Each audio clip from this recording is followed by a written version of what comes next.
Salut Roulette D, Papa DM, au cas où tu saches pas sur quoi t'as cliqué, puis aujourd'hui je vous parle de Mothership, qui est un jeu de rôle au cas où tu sois pas au courant.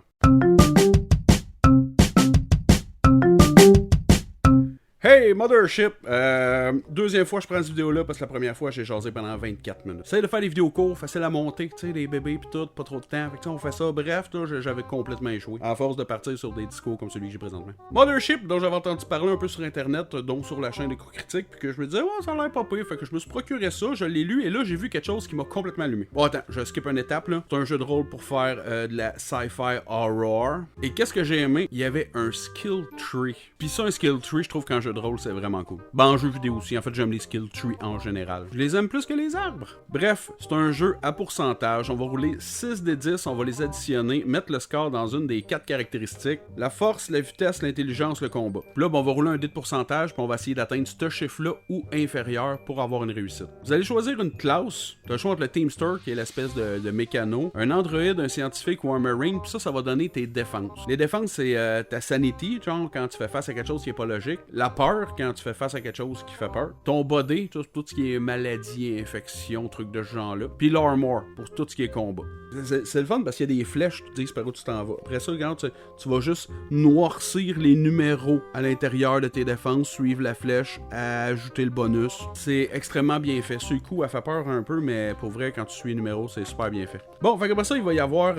tu vas choisir ton skill tree, j'y reviens. Tu vas avoir des petits trucs spéciaux en fonction de la classe que tu as choisi. Tu choisis ton kit d'items avec lequel tu vas partir. Ensuite, tu roules aléatoirement un trinket puis une patch. Système de patch assez intéressante. En fait, la patch, ça va être juste un mot ou une phrase qui peut décrire un peu ton personnage. Genre, ça va être une patch marquée badass dessus. Ou un signe de peace, tu sais, comme dans Full Metal Jacket. Bref, quand tu arrives au skill tree, ils te disent carrément, dépendamment de ta classe, où c'est que tu vas mettre des points. Trained, c'est la première rangée. T'as plus 10%, Expert 15%, Master plus 20%. Fait qu'il t'en donne une coupe, là, déjà en partant. Moi, j'ai joué un Android, donc j'avais linguistique, computer, mathématiques plus 2 points. Fait que tu noircis ça, puis après ça, t'as 2 points. 2 points, c'est soit quelque chose dans Expert, soit 2 fois dans Trained. Puis, comme tout bon skill tree, il faut que t'ailles le préalable pour pouvoir avancer.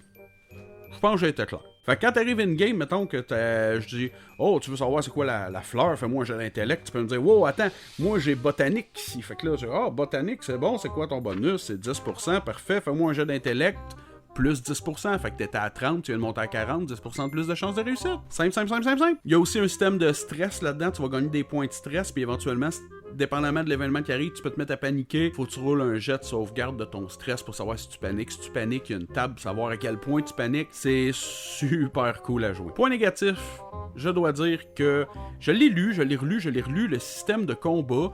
C'était clair, pas clair. Des fois, j'étais comme, ouais, des fois, j'étais comme, Puis là, quand je suis arrivé in-game pour faire le combat, à un moment donné, j'ai fait, oh, attends une minute, ça marche pas. Comment? Je vais aller relire.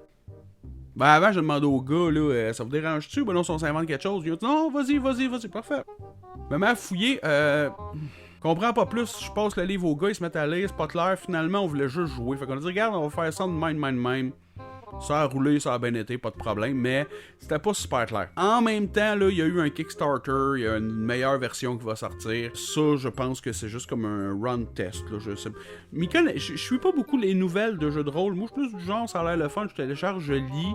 Tout ce que je peux dire, c'est qu'il y a une version, je pense la version 5, là, j'ai pas connu les 3 avant celle-là, si celle-là c'est la 4, je sais pas, mais bref, il y a une version plus neuve qui va arriver, que j'espère qu'ils vont régler ce problème-là. J'espère qu'ils vont l'avoir réglé, puis franchement, m'a essayé de me le procurer, faut m'a fouiller les internets éventuellement, là. J'ai envie d'avoir, j'espère que ça va être un hardcover, quelque chose de plus solide. Il semble que le jeu est assez le fun pour dire que j'aimerais savoir une vraie belle version de ma bibliothèque. Parce que ça, fait pas super beau. Bref, c'est ça le jeu. C'est super intéressant. Maintenant, deuxième partie de la chronique. À la base, j'étais supposé tester Mothership avec un groupe de 5 joueurs. 1, 2, 3, 4. 4 joueurs, plus moi, on était 5. Et je me suis dit... il va y avoir 4 bébés dans la maison, on va être 2 couples plus une personne. D'après moi, l'horreur, ça passera pas. Et quelqu'un qui se lève parce qu'il y a un enfant qui pleure. Veux-tu soif? Veux-tu quelque chose? On remet-tu des chips? Non, je me suis dit, j'essaierai pas de faire l'horreur, je viserai pas ça. L'horreur, c'est super le fun, mais je pense que faut avoir l'espace pour l'installer. Fait que j'ai demandé les conseils de quelqu'un qui connaît ça, puis il m'a référé à... Ça, c'est Dinoplex Cataclysme. Ça, ce que c'est juste comme un petit setting. D'ailleurs, j'en ai regardé quelques-uns. une coupe, disons. Puis, il y en a beaucoup qui sont sous ce format-là. Regardez. Une page recto-verso pliée en 3 pour faire comme un flyer. De ce côté-ci, on a une map avec des X pour pouvoir se promener, faire comme un X-crawl, avec la description de quoi ça a l'air dans chaque zone, c'est quoi qu'on y retrouve, les statistiques des bébites. Facile, facile, facile. Simple, simple, simple, simple, simple. De l'autre côté, qu'est-ce qu'on trouve? Ben, des encounters aléatoires, des prix de trucs à acheter, mais tu sais, tout après pété là-dedans, mais bon, ça a l'air que tu peux quand même acheter des affaires. Il y a une liste d'NPC, des random items que tu peux trouver par terre. C'est vraiment juste c'est vraiment juste un petit setting recto verso, puis toi, ben, tu trouves une campagne à faire là-dedans. Minute, j'arrive. Excusez-moi, chialet. Donc finalement, on s'est ramassé 3 joueurs, moi plus 2 personnes. Puis on a commencé, il était rendu 10h, 10h30, il était tard, les enfants voulaient pas dormir.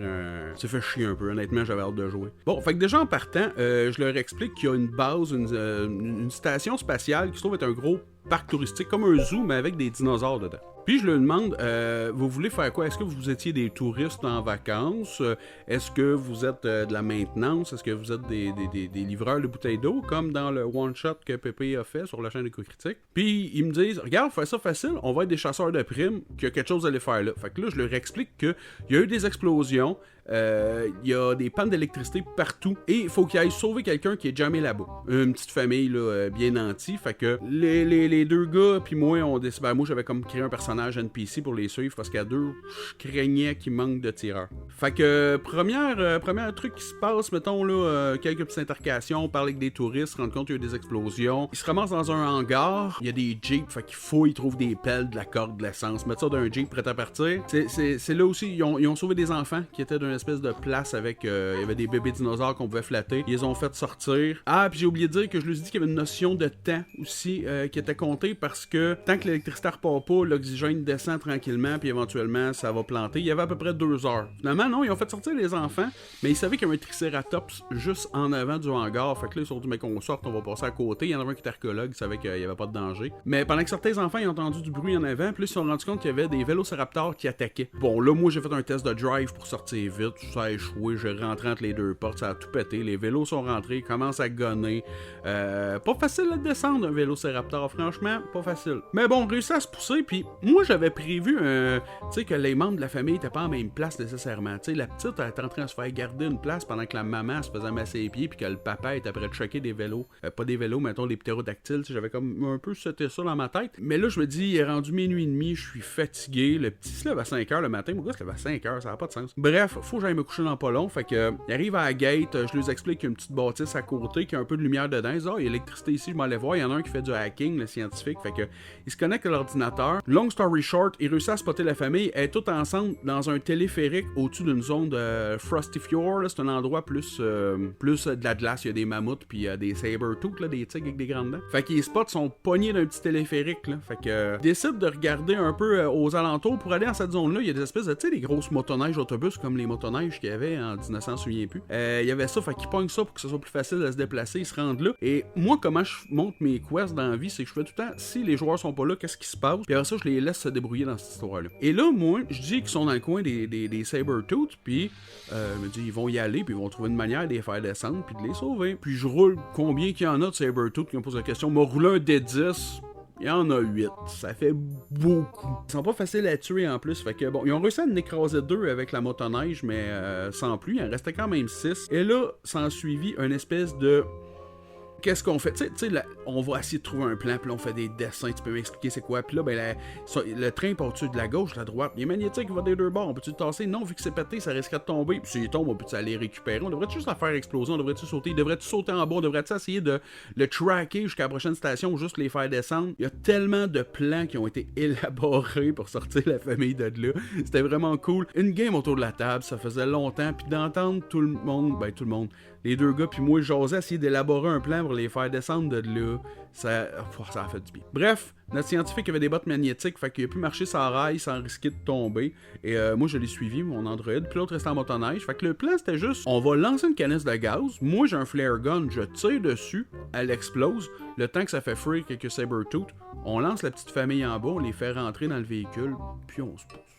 Bon, j'avais juste une balle de mon flare gun, fait que j'ai tiré à côté, ça a pas pogné en feu. Fait que le scientifique a décidé qu'il lançait sa bonbonne d'oxygène en se disant, de toute façon, moi j'en avais une, je suis un androïde, n'ai pas besoin. Fait qu'on aura une deuxième, lance à côté, pas que sa mitraillette, c'est dessus. Je suis pas expert en explosifs, je connais pas ces choses-là. Si je tire une balle dans une bonbonne d'oxygène, ça l'explose, oui, mais ça brûle-tu? Parce qu'il y avait de l'essence à côté. J'étais pas sûr, mais pour le bien de la cause, il y a eu une déflagration exceptionnelle. Ça a pété en Saint-Simonac. Ça, c'est un vieux sac d'antan, je pense, Saint-Simonac. Ça a tout pété, les Sabertooth ont revolé. Les autres, ils se sont dépêchés. Garoche la petite famille en bas. Garoche tout le monde en bas, il y avait de la place dans la grosse motoneige.